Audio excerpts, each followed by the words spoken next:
누가복음 16장은 우리가 27절부터 31절까지의 말씀만 보았습니다만 1절부터 보게 되면 불의한 청지기의 비유의 말씀으로 시작이 되는 것을 알 수가 있습니다. 이 불의한 청지기 비유는 미래를 준비하는 지혜, 그리고 성도가 가져야 할 물질관이 어떠해야 하는가라고 하는 것에 대한 교훈을 주시기 위해서 예수님께서 제자들에게 말씀하신 것입니다. 이 불의한 청지기의 비유를 간단하게 제가 요약을 해서 말씀을 드린다고 하면, 어떤 주인에게 이제 청지기가 있었는데, 청지기는 주인의 것을 맡아서 관리하는 사람이죠. 그런데 소문을 듣게 되었습니다. 이 청지기가 의롭지 못하다라고 하는 것입니다. 그래서 주인이 청지기를 불러서 자초지종을 캐물으니까 사실이에요. 그래서 내가 너를 이제 해고할 테니까 마음의 준비를 해라 하고 일말의 시간을 줍니다. 이 청지기가 자기가 잘못하여서 해고를 당하게 되었지만, 막상 해고를 당하면 이제 뭘 먹고 살까 고민이 생겼습니다.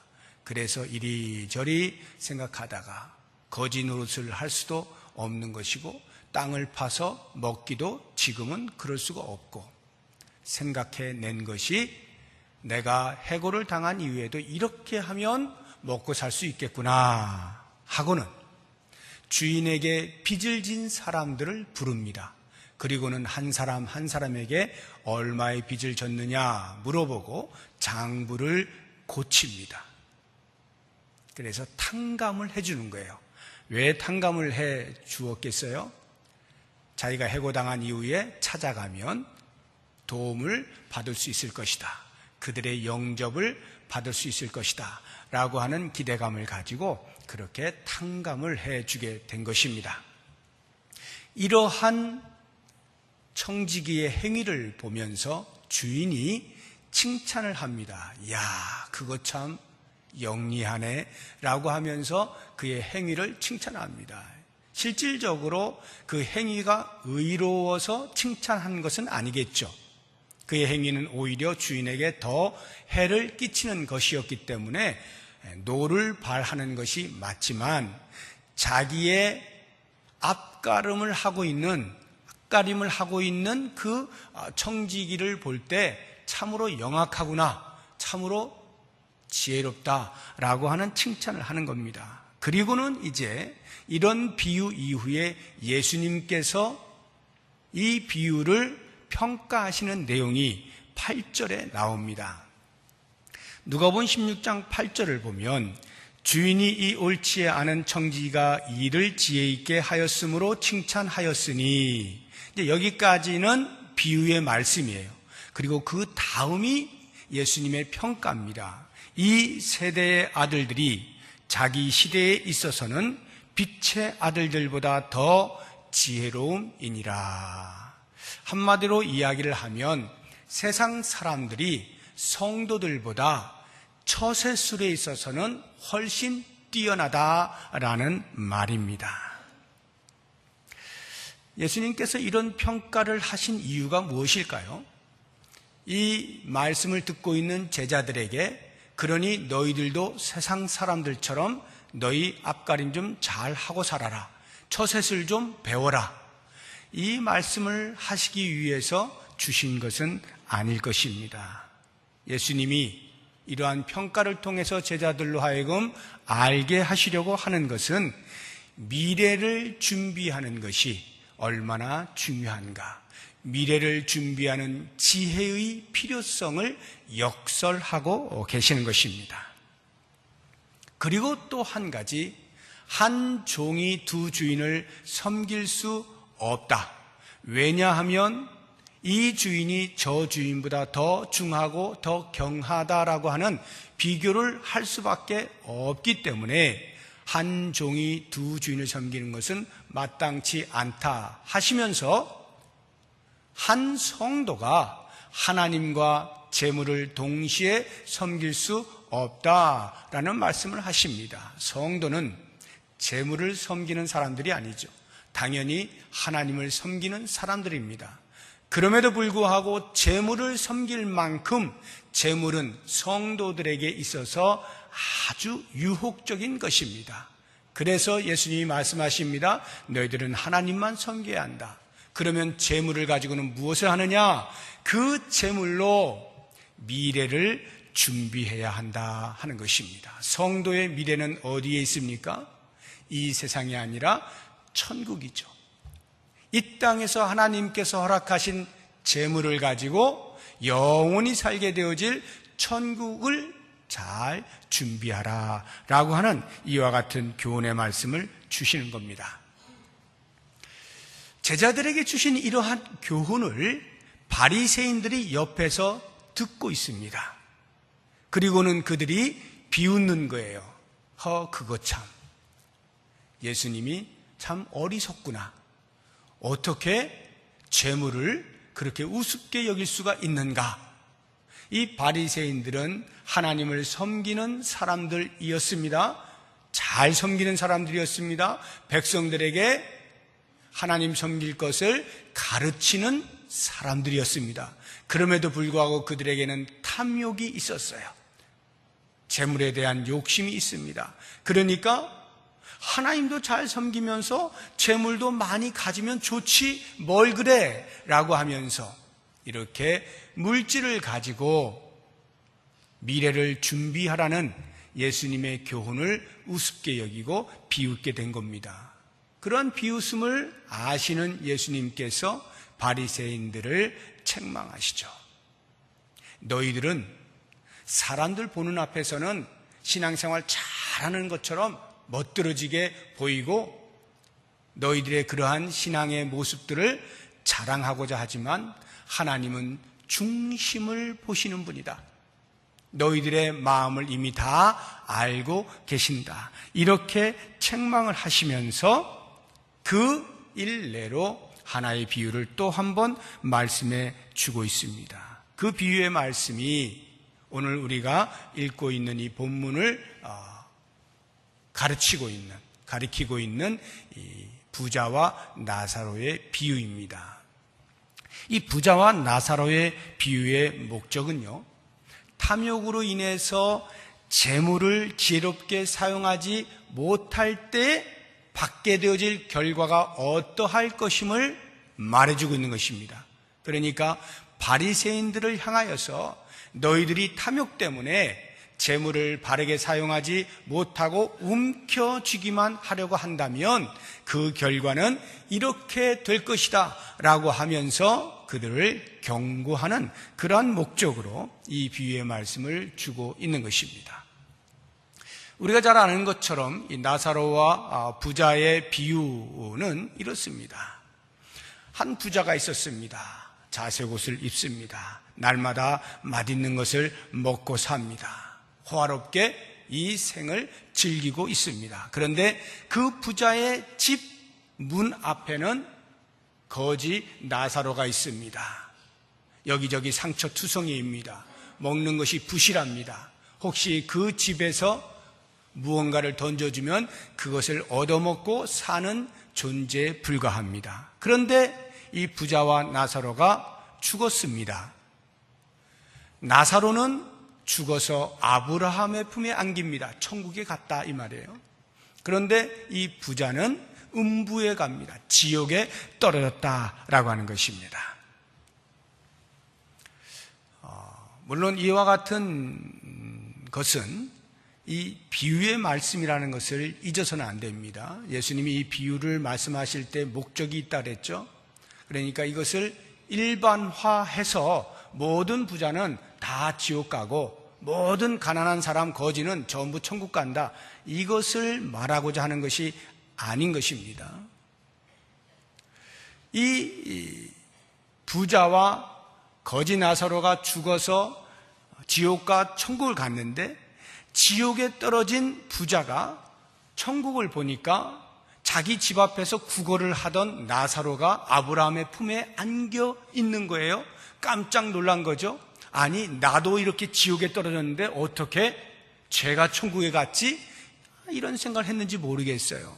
그런데 그 지옥이 얼마나 고통스럽습니까? 영원히 꺼지지 아니하는 불 속에서 목말라서 허덕이는 자기 자신을 돌아볼 때 아브라함에게 부탁하는 거예요. 아브라함이여, 아브라함이여, 제발 당신의 품속에 있는 저 나사로를 시켜서 손가락을 물에 찍어서 내 이 혀에 좀 갖다 대게 해 주십시오. 그만큼 목이 마르다는 것이고 그만큼 뜨거운 불에서 견딜 수 없는 고통을 당하고 있다, 이런 말이겠죠. 그런데 아브라함의 대답이 전혀 생뚱맞습니다. 야, 너는 저 세상에서 살 때 잘 살았잖아. 많이 누렸잖아. 이 나사로는 아주 힘들게 살았단다. 이제 이 나사로가 이 천국에서 위로를 받고 있는 것이야. 너는 그곳에서 괴로움을 받는 거지. 그뿐만이 아니라 이 천국과 지옥은 서로 왕래할 수 있는 곳이 못 돼. 그래서 나사로가 너한테 가서 무언가 도움을 줄 수 없는 거야. 이렇게 거절을 합니다. 이 부자가 얼마나 실망이 되었겠어요. 목말라 죽겠는데 물 한번 찍히는 그 기쁨을 누리고 싶은데 그게 거절당한 거예요. 그러니까 자기의 생을 포기합니다. 나는 여기서 빠져나올 수가 없구나. 영원히 이 고통 가운데 있어야 되는구나 생각을 하다가 갑자기 아직 죽지 않은 저 세상에 있는 자기 가족들이 생각이 난 거예요. 그리고는 그 가족들을 위해서 무언가를 해야겠다라는 생각에 이르게 되면서 아브라함에게 다시 부탁을 합니다. 그러면 아브라함이여, 나는 어쩔 수 없다 치고, 나는 어차피 이 지옥에서 그 고통을 받는다 치고, 아직 죽지 않아서 이곳에 오지 않은 우리의 가족들이 있는데 그 가족들도 나처럼 이 지옥에 오면 어떻게 되겠습니까? 그러니 나사로를 보내서 이야기를 해 주게 해 주십시오. 그랬더니 아브라함이 말합니다. 아니, 그럴 필요 없어. 굳이 나사로가 갈 필요가 뭐 있냐? 이미 모세와 선지자들이 있어서 그들에게 들으면 될 것을, 이렇게 말합니다. 여기 모세와 선지자들이 있다라는 말은 구약 성경을 말하는 거예요. 모세의 율법과 선지자들의 선지서, 이 구약 성경이 있으니 구약 성경을 들으면 다 알 수 있는 내용이다. 그들은 유대인들로서 날마다 회당에 가서 말씀을 듣지 않습니까? 그런데 이 부자가 생각을 해보니까 그걸로는 안 되겠는 거예요. 왜냐하면 자기도 그랬거든요. 자기도 회당 가서 다 듣고 했지만 귀 기울여 듣지 않은 거예요. 무시한 거예요. 그러니까 지금 이 지경이 된 거 아닙니까? 그래서 아브라함에게 다시 말하는 거예요. 아닙니다, 아닙니다. 아브라함이요, 나도 그런 기회가 있었지만 이렇게 지옥에 오지 않았습니까? 그 말로만 안 됩니다. 그 구약 성경만 가지고 안 되는 거예요. 죽은 자가 그들에게 찾아가서 이와 같은 현실을 이야기해 준다면 아마도 그들이 들을 수 있을 겁니다. 그리고 회개를 할 겁니다. 그때 아브라함이 이야기합니다. 그렇지 않단다. 모세와 선지자들이 이야기한 것을 듣지 않는 사람이라면 죽은 자가 다시 살아나 말을 한다 할지라도 듣지 않을 거야. 이렇게 이야기를 하는 것으로 이 비유의 말씀이 끝이 납니다. 제가 오늘 여러분과 함께 깊이 생각을 해보고 싶은 것은 이 부자가 지옥에 있으면서 영원히 꺼지지 아니하는 그 불꽃 속에서 고통을 당하면서 자기의 가족들을 생각하고 있는 이 부분, 이 가족 사랑에 대해서 같이 한번 생각을 해보려고 하는 것입니다. 지옥에 떨어진 사람조차도 가족 사랑이 있다라고 하는 것, 그가 그 가족에게 줄 수 있는, 아니 주고 싶은, 아니 주어야만 하는 그 사랑이 뭐겠어요? 자기처럼 지옥에 오지 않게 하는 것 아니겠습니까? 나는 몰라서 지옥에 왔지만 이제 내가 경험을 해보니 이 지옥에는 오면 안 되는 곳이에요. 그래서 아직 기회가 있는 그 가족들에게 너희들만큼은 천국을 가야 한다라고 하는 것을 알려주고 싶은 것, 이게 그 부자가 가족들에게 보여줄 수 있는 최고의 사랑이었던 것이죠. 그런데 어떻습니까? 오늘 아브라함의 말들을 통하여 우리가 추론해 볼 수 있는 것은 그 가족 사랑을 할 수 없다는 것이죠. 이미 지옥에 가버린 사람은 아무리 하려고 해도 할 수가 없다. 때늦은 가족 사랑이다. 가족 사랑이라고 하는 것도 때가 있다 이 말이에요. 그 때를 놓치면, 그 기회를 놓치면 다시는 가족 사랑을 하고자 해도 할 수가 없는 것이다 라는 것이죠. 바로 이와 같은 이유 때문에 우리들은 우리의 가족들에 대해서 지금 이러한 비유의 말씀을 통하여 지금 우리에게 기회가 있을 때 우리의 가족들에게 복음을 전해야 하는 것이죠. 천국과 지옥에 대해서 말을 해줄 수 있어야 되는 거예요. 예수 그리스도를 믿어야만 구원을 받는다라고 하는 이 사실을 이야기해 주어야 하는 것입니다. 영생이 무엇인가를, 어떻게 하면 그 영생을 받을 수 있는지 영생으로의 초대를 할 수 있어야 하는 것입니다. 우리가 가족들을 사랑한다 하면서 과연 무엇으로 어떻게 사랑하고 있습니까? 다른 그 무엇보다 최고의 사랑은 영원히 살아갈 삶에 대하여 어떻게 살지에 대한 이야기를 해주는 것.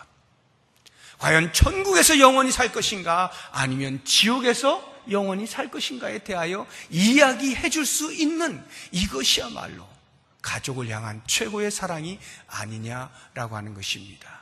그런 면에서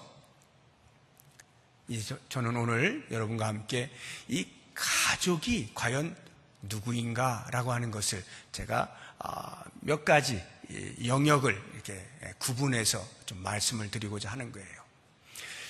나의 가족은 과연 누구인가라고 하는 이 부분을 세 가지 영역으로, 이 세 가지 영역으로 구분을 하는 것은 이제 다음 주일에 여러분들이 초청 대상자를 작정을 할 때 과연 내가 초청하고자 하는, 초청할 수 있는 대상자는 어디까지인가, 어떤 사람을 내가 초청해야 되느냐라고 하는 부분을 생각할 수 있도록 해주는 그러한 영역들입니다. 이 세 가지 영역들을 한번 잘 이렇게 생각을 해보시기 바랍니다. 첫 번째 영역은 우리 모두가 다 인정하고 자연스럽게 받아들이는 혈연에 의한 가족을 말합니다.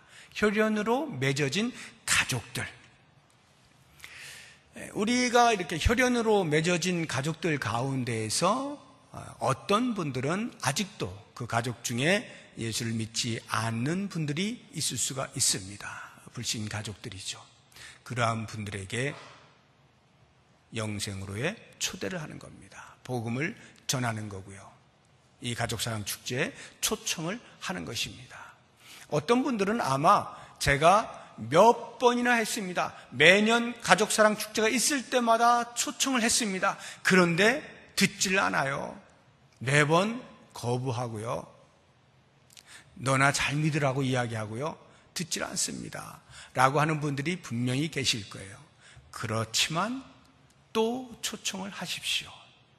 우리가 고구마가 익었는지 안 익었는지 젓가락으로 푹푹 찍어보지 않습니까? 익을 때까지 찍어보는 거예요. 계속 찍는 겁니다. 거절당하는 것에 대하여 두려워하지 마십시오. 지난주에 제가 말씀을 드린 것처럼 거절하는 것이 일반 세상 사람들의 당연한 반응이다라고 말씀을 드리지 않았습니까? 그래서 우리가 우리의 가족들에게 복음을 증거할 때에는 하나님의 은혜가 그에게 임하기를 간절히 기도하면서 복음을 전하는 거예요. 제발 내가 전하는 이 복음에 대하여 반응할 수 있도록, 바르게 반응할 수 있도록, 관심을 가질 수 있도록 기적이 일어나게 해주십시오. 기도하면서 그렇게 초청하는 거예요. 또 거절당하면 또 다음에라도 또 할 것에 대한 생각을 가지고 이번 기회에 한 번 더 하는 것입니다. 계속해서 전하는 것이죠. 우리의 가족 가운데에서 지리적으로, 지역적으로 우리 교회와 너무 멀리 있어서 초청 자체가 안 되는 분들도 있을 수가 있습니다. 예를 들어 부모님이 시골에 계시는데 아직도 예수를 믿지 않아요. 그런데 복음을 전하고 싶어요. 초청을 하고 싶은데 너무 거리가 멀어요. 그러한 경우에는 꼭 우리 교회에 오시지 않더라도 이러한 가족사랑 축제를 통해서 복음을 전하는 기회를 갖는 것입니다. 복음을 전하는 거예요. 그것이 영생으로의 초대예요. 우리 교회 당에 발을 디디지는 못한다 할지라도 예수를 믿을 수 있는 믿음의 동기부여, 복음을 전하는 거예요. 그래서 언제 어디서 어떻게 그 가족들이 근처에 교회를 나갈 수도 있고 신앙생활을 해서 복음에 대하여 더 깊이 있게 알 수도 있기 때문에 복음을 전하는 기회로 삼을 수 있기를 바랍니다. 우리의 가족들 가운데에는 이미 예수를 믿고 있는 사람들이 있을 겁니다.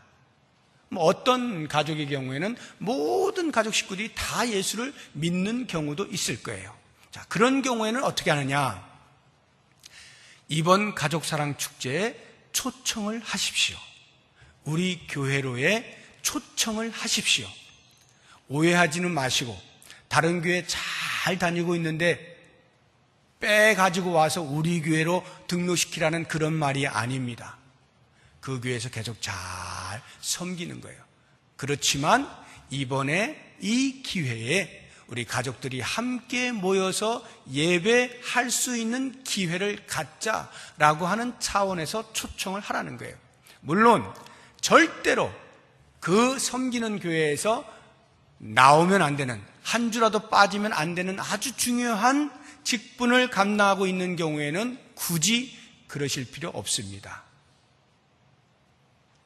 그 교회를 잘 섬기면 돼요. 그런데 만약 그렇지 아니하고 한 주 정도 다른 교회에서 예배 드리는 것에 대하여 큰 부담이 없는 경우에, 그리고 여러분들이 미리 이야기를 해서 그렇게 시간 조정이 가능한 경우에는 초청을 하십시오.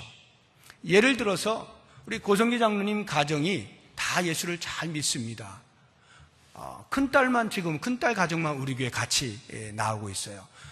둘째 딸, 셋째 딸 가정이 다 여기서 잘 섬기다가 결혼해서 다른 교회에서 열심히 섬기고 있습니다. 그런 경우에 초청을 하십시오.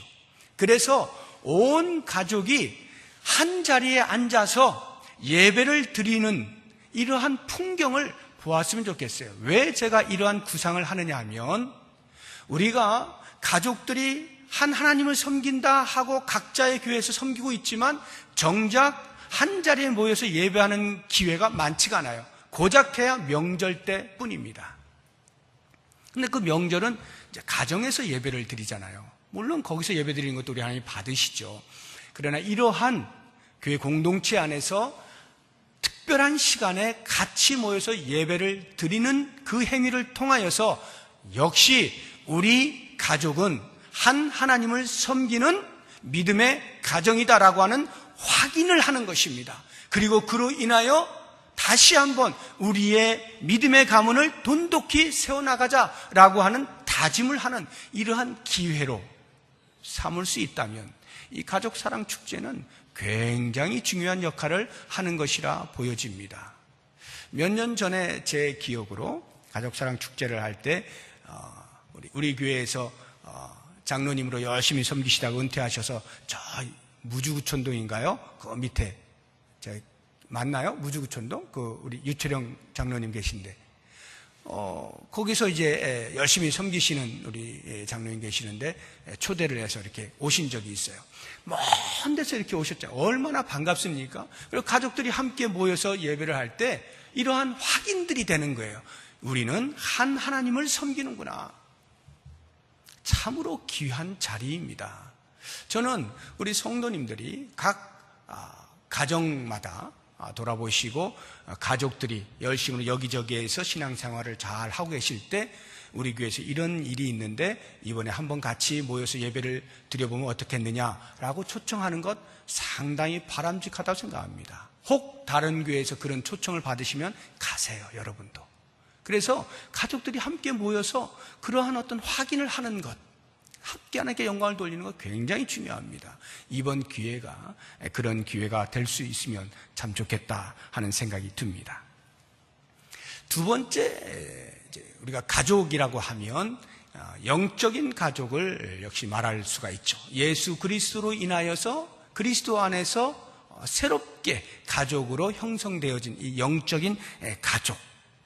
이 가족 가운데에서는 우리 교회에 등록을 하고 일정 기간 다녔지만 어떠한 이유로 인하여서 나오지 못하고 있는 분들이 계십니다. 적지 않은 숫자가 그러한 상황 속에 있습니다. 이럴 때 우리가 이러한 가족사랑 축제의 기회를 통하여서 그들을 다시 한번 돌아보는 겁니다. 지금 어떠한 상황 속에 있는지 살펴보는 겁니다. 그리고 그들을 권면하여서 초청을 하는 것입니다. 다시 신앙생활 합시다. 이렇게 개인적으로도 하시고 이 그룹으로도 이렇게 하십시오.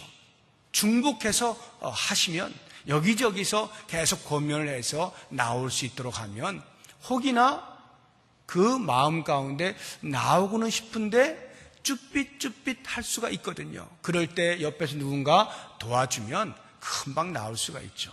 이런 분들 다시 신앙의 회복을 할 수 있도록 하는 것 우리의 역할이라 생각합니다. 영적인 가족들, 지금 우리와 함께하지 못하는 그분들에 대해서 깊이 생각을 하고 열심으로 초청을 하여서 다시 신앙생활을 할 수 있도록 하는 것 중요합니다.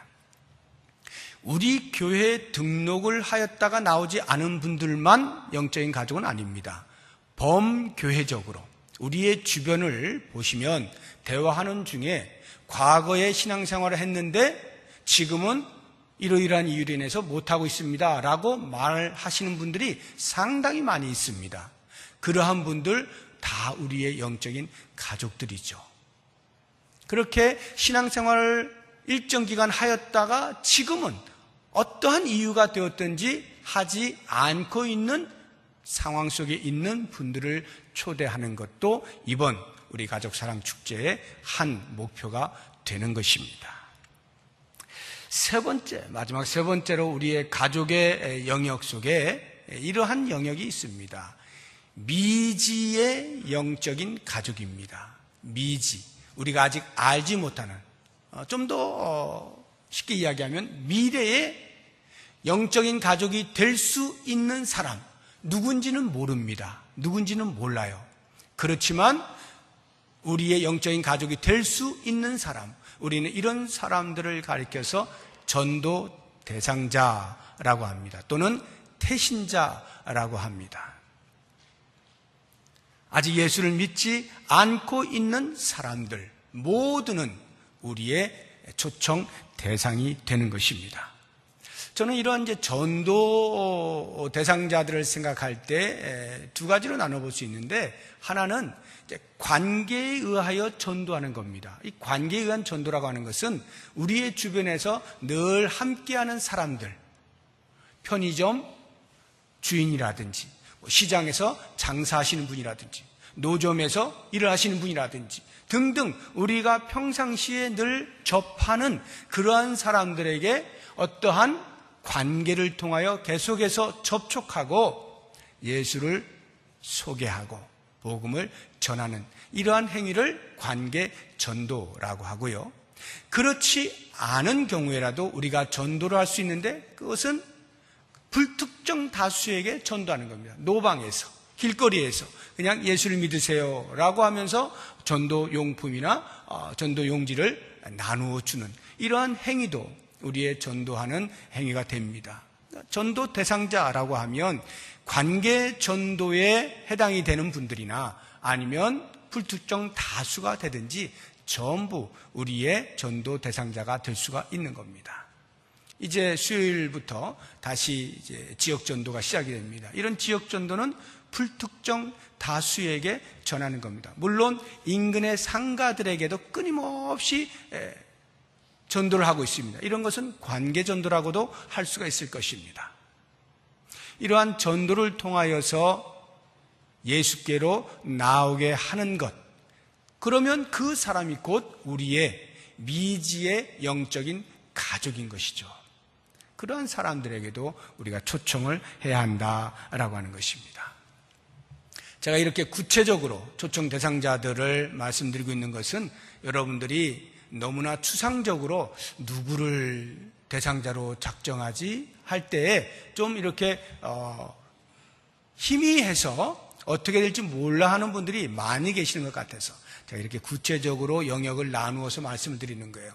어디에 해당되든지 여러분들이 잘 살펴보시고 이번 가족사랑 축제에 초대를 하면 좋겠어요. 결론의 말씀을 드립니다. 오늘 말씀을 정리를 하면 가족사랑은 때가 있습니다. 기회를 놓치면 하려고 해도 할 수가 없습니다. 가장 큰 가족사랑은 영생으로의 초대입니다. 그러므로 이번 10월 21일과 22일에 있는 우리 교회에서의 가족사랑 축제는 이렇게 영생으로 초대할 수 있는 최고의 기회입니다. 이제 다음 주에 초대를 누구를 할까라고 하는 대상자를 선정하는 그런 날입니다. 한 주간 동안 기도하시면서 혈연으로 맺어진 가족이든지 영적인 가족이든지 아니면 알지 못하지만 앞으로 우리와 영적인 가족이 될 사람이든지 그들을 대상으로 해서 초청하여서 우리가 이 땅을 사는 동안에 하나님께서 가장 기뻐하시는 그 일에 동참하면서 함께 기뻐할 수 있는 우리 모두가 될 수 있기를 바랍니다. 기도하겠습니다. 하나님 아버지, 우리가 10월 21일과 22일에 가족사랑 축제를 계획하고 진행하는 중에 과연 우리의 초청 대상자가 누구인지, 나에게 가족은 어떤 사람들인지를 살펴보게 하심을 감사합니다. 우리에게 기회가 있을 때 사랑할 수 있게 해주시기를 원합니다. 기회를 놓치고 후회하는 일이 없게 하시고 영생으로 초대하는 최고의 가족 사랑으로 우리의 가슴이 뜨거워지기를 원하고 초대받는 사람에게도 더할 나위 없는 큰 선물을 하며 평생에 잊을 수 없는 고마움으로 남을 수 있는 그러한 일들이 우리를 통하여 일어나게 하여 주옵소서. 하나님께서 작정하신 귀한 가족들을 우리를 통하여 불러주시기를 간절히 원하옵고 예수님의 이름으로 기도드립니다. 아멘.